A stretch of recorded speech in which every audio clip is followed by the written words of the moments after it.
সাথী দল বরিশাল জেলা শাখা কর্তৃক আয়োজিত আজকের এই দোয়া মোনাজাতের সভাপতি উপস্থিত আছেন বাংলাদেশ জাতীয়তাবাদী দল বিএনপি বরিশাল জেলা শাখার নির্বাহী সদস্য সচিব সাবেক ছাত্র নেতা অ্যাডভোকেট আবুল কালাম শাহীন। আমাদের মাঝে উপস্থিত আছেন বাংলাদেশ জাতীয়তাবাদী দল বরিশাল মহানগরের সাবেক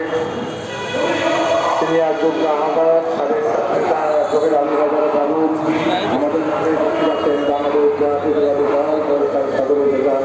উপজেলা বিএনপির সংগ্রামী আহ্বায়ক উপস্থিত আছেন বাংলাদেশ জাতীয়তাবাদী সংগঠনের সভাপতি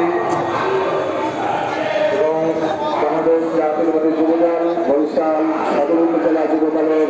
সংগ্রামী আহ্বায়ক তৌহিদুল ইসলাম উজ্জ্বল, সদস্য সচিব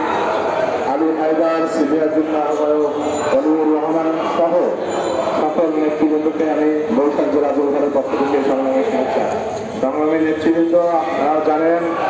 দেশ নেত্রী এবং খালেদা জিয়া দীর্ঘ 17 বছর এই ফ্যাসিস্ট সরকারের কর্তৃক বিভিন্ন হামলা মামলার শিকার হয়েছেন। বিগত 2 বছর তাকে এই অন্ধকার জেলখানায় তাকে